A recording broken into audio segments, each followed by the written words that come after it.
ETF index mutual funds నేర్చుకుని stock మార్కెట్లో రాణించాలనుకుంటున్నారా? వెంటనే ఈ నెంబర్కి కాల్ చేయండి. నమస్తే, welcome back to Suman TV. Present మనతో పాటు ఉన్నారు ఎనలిస్ట్ మందర్ కృష్ణారెడ్డి గారు. నమస్తే సార్. నమస్తే మేడం. సార్, ట్రంప్ డెసిషన్స్ గురించి మాట్లాడుకుంటే, మనం ట్రంప్ ఎప్పుడైతే అధికారంలోకి వచ్చారో అప్పటి నుంచి ఈ రోజు వరకు వీడియోలు చేస్తూనే ఉన్నాం. ఎందుకంటే అలాంటి డెసిషన్స్ తీసుకుంటున్నారు, కొన్ని రద్దు చేయడం జరుగుతుంది. మరి రీసెంట్గా చూసుకుంటే ఇంకా బర్త్ రైట్ సిటిజన్షిప్ గురించి మాట్లాడుకుంటే అది బ్యాన్ తీసేస్తాను అని చెప్పారు. అది కోర్టులో నడుస్తుంది. ఇంకా ఇప్పుడు ఏంటంటే H1B వీసా ఎవరికైతే ఉంటుందో ఆ H1B వీసాదారుల పుట్టిన పిల్లలకి ఈ బర్త్ రైట్ సిటిజన్షిప్ అనేది ఉండదు అని చెప్తున్నారు. అంటే ఒకసారి దీని గురించి డీటెయిల్గా మాట్లాడుకుంటే సార్. ట్రంప్ రెండోసారి అమెరికా ప్రెసిడెంట్ అయిన తర్వాత అనేక మార్పులు తీసుకొచ్చారు. ముఖ్యంగా వలసదారుల విషయంలో చాలా కఠినమైన నిబంధనలు తీసుకొచ్చారు. ముఖ్యంగా బర్త్ రైట్ సిటిజన్షిప్ అయితే ఉందో, అంటే అమెరికాలో పుట్టిన పిల్లలు ఆటోమేటిక్గా సిటిజన్షిప్ వచ్చేస్తుంది అనేది అమెరికాలో మొదటి నుంచి కూడా సుమారుగా 100 సంవత్సరాల పైన 1868లో చేసినటువంటి చట్ట ప్రకారంగా ఇప్పటిదాకా అది కంటిన్యూ అవుతూనే ఉంది. 100-150 సంవత్సరాలు దాటిపోయింది. అయితే ఇప్పుడు ట్రంప్ చెప్పేది ఏమిటంటే బర్త్ రైట్ సిటిజన్షిప్ అనేది ఆటోమేటిక్గా రాదు, దానికి అనేక రకమైన నిబంధనలు ధరించడం మొదలుపెట్టాడు. తల్లి తండ్రి ఇద్దరు కూడా పూర్తి సిటిజన్షిప్ దొరికి ఉండి, అమెరికన్ సిటిజన్షిప్ దొరికి ఉండి, వాళ్ళ సొంత నివాసం కలిగి ఉంటే వాళ్ళకు పుట్టే పిల్లలకి బర్త్ రైట్ సిటిజన్షిప్ వస్తుంది.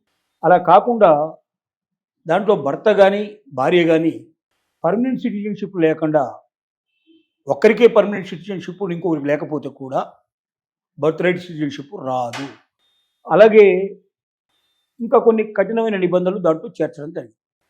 ఇది చట్ట ప్రకారం చెల్లుతుందా లేదా, అమెరికన్ ప్రెసిడెంట్ మాత్రమే తీసుకున్న నిర్ణయం ఇది. గతంలో కోర్టులు తీర్పులు చాలా ఉన్నాయి. వారు ఎక్కడి నుంచి వచ్చినా ఏం జరిగినా అమెరికాలో ప్రసవించడం అంటూ జరిగితే ఆటోమేటిక్గా బర్త్ రైట్ సిటిజన్షిప్ చేస్తుంది.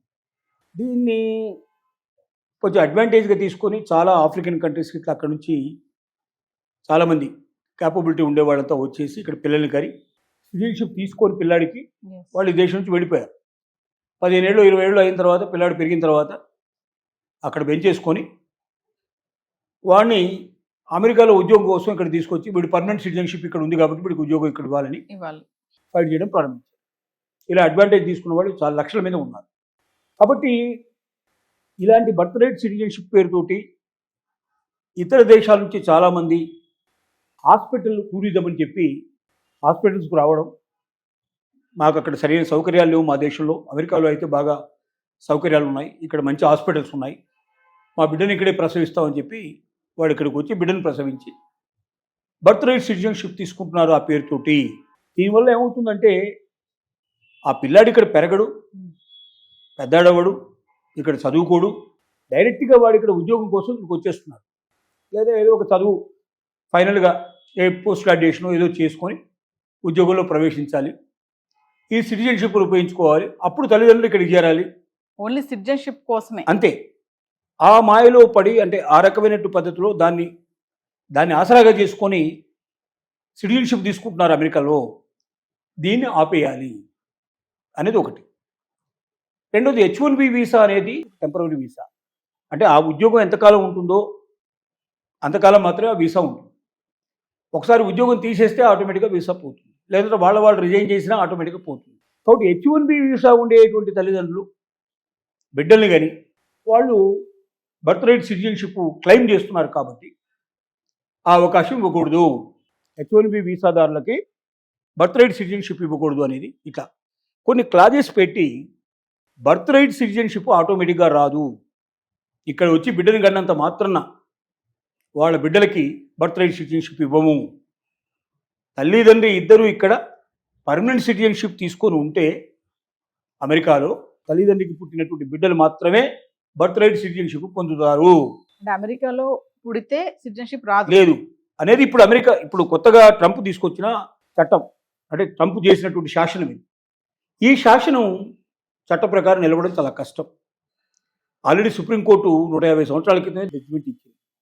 ఎవరైనా సరే అమెరికాకు వచ్చి ఇక్కడ స్థిరపడి, అంటే ఇక్కడ బిడ్డని కంటే ఆటోమేటిక్గా వాళ్ళకి బర్త్ రైట్ సిటిజన్షిప్ వస్తుందని ఎప్పుడూ చెప్పింది. ఎస్. ఇప్పుడు దాన్ని ఛాలెంజ్ చేస్తే వాళ్ళు సుప్రీంకోర్టుకి వెళ్ళడం జరిగింది. సుప్రీంకోర్టు ఇచ్చే జడ్జిమెంట్ మీద ఈ విధానం ఆధారపడి ఉంటుంది. మరి ఒకవేళ సుప్రీంకోర్టు దీన్ని రిజెక్ట్ చేసినట్టయితే చట్టం తీసుకురావచ్చు. ఎగువ సభ దిగువ సభ 2 సభల్లో కూడా మెజారిటీ పీపుల్తో దాన్ని డెసిషన్ తీసుకొని ఆ డెసిషన్ ప్రకారంగా వీళ్ళు కొత్త చట్టం చేస్తే ఆ చట్టం ప్రకారంగా ఇది చెల్లుబాటు అవుతుంది. అప్పటిదాకా ఇది నిలుస్తుందో లేదో చెప్పలేము. కానీ ప్రస్తుతానికి అమెరికన్ ప్రెసిడెంట్ తీసుకొచ్చాడు కాబట్టి డోలాయమాన పరిస్థితిలో ఉన్నట్టు సిచ్యువేషన్. అంటే అక్కడ పుట్టిన తల్లిదండ్రులు అక్కడ సిటిజన్షిప్ లేకపోతే వాళ్ళు ఇక్కడికి వచ్చి క్లెయిమ్ చేసే అవకాశం ప్రస్తుతానికి లేదు. H1B వీసాదారులకు పుట్టిన పిల్లలందరూ కూడా పరిస్థితి ఇది.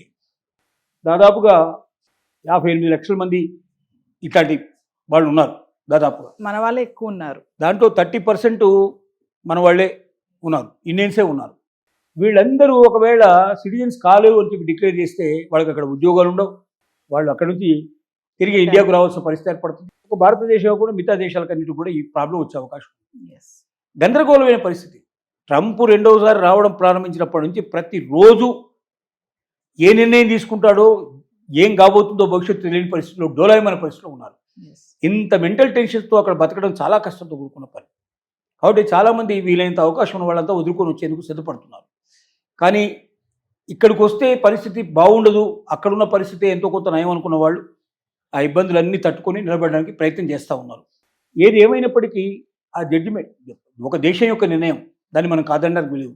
ఉదాహరణకి రోహింగాలు అనేవాళ్ళు మన దగ్గర ఉన్నారు. అంటే ముస్లిమ్స్, ఇతర దేశాల నుంచి వచ్చిన ముస్లిమ్స్ అవుతున్నారు, వాళ్ళు ఇక్కడ ఉన్నారు. వాళ్ళకి బిడ్డలు పుట్టారు. ఇప్పుడు కొత్తగా SIR అని ఒకటి తీసుకొచ్చారు. దీని ప్రకారంగా ఇక్కడ పుట్టిన వాళ్ళు, ఈ దేశం కాని వాళ్ళు ఎవరున్నారో వాళ్ళందరూ ఈ దేశం నుంచి వెళ్ళిపోవాల్సిందే. వాళ్ళకు మాత్రం ఓటు హక్కు ఉండదు. వాళ్ళకి మిగతా ఏవైతే ఉన్నాయో రేషన్ కానీ ఇట్లాంటివి కానీ ఏమి ఉండవు. అంటే గవర్నమెంట్ పథకాలు ఏవి వాళ్ళకు వర్తించవు అని ఈ రకంగా డిక్లేర్ చేసి కొన్ని లక్షల మందిని, ఒక్కొక్క రాష్ట్రంలో కొన్ని లక్షల మందిని డిక్లేర్ చేసుకుంటూ వస్తున్నారు. మరి నీ దేశానికి ఒక నీతి, ఇతర దేశానికి మరొక నీతి కాకూడదు కదా. వాళ్ళు ఇక్కడే పుట్టారు కదా పిల్లలు. మరి ఈ దేశంలో పుట్టినప్పుడు ఈ దేశంలో సిటిజన్స్ అవుతారు కదా. మరి మనం దానికి రెడీగా లేం కదా. మన దేశంలోనే ఆ సిద్ధాంతం వర్తించదు, అమెరికా వాళ్ళు ఆ సిద్ధాంతం వర్తింపజేయాలి అనటం కూడా కరెక్ట్ కాదు అనేది కొంతమంది వాదన. ఎస్. ఏది ఏమైనప్పటికీ ఇది కాంప్లికేటెడ్ ఇష్యూయే. 1 కోటి మంది వరకు సుమారుగా ఎఫెక్ట్ అయ్యే అవకాశాలు ఉంటాయి. అంటే లక్షల మీదనే వీళ్ళు ఉన్నప్పటికీ సిటిజన్స్ ఇంకా రాబోయే వాళ్ళకు కూడా ఈ అవకాశం లేదు కదా. ఇప్పుడు కొత్తగా ఎవరైనా బిడ్డలు పుట్టినా వాళ్ళకి ఛాన్సెస్ లేవు కదా. అందువల్ల ఇక అమెరికా లోపల ట్రంప్ ఉన్నంత కాలం అమెరికాకు వెళ్ళి స్థిరపడి నిశ్చలమైన జీవితాన్ని, సంతృప్తికరమైన జీవితాన్ని అనుభవించడం అనేది భారతీయులకి అసాధ్యమైన పరిస్థితి అనేది మనకు గోచరిస్తున్న విషయం. ఎస్. ఒకవేళ ట్రంప్ పోతే, ఎందుకంటే ట్రంప్ మీద విపరీతమైన వ్యతిరేకత ఉంది, ప్రదర్శనలు కూడా విపరీతంగా చేస్తూ ఉన్నారు, నో కింగ్స్ అని చెప్పి బోర్డులు పెట్టి చేస్తూ ఉన్నారు.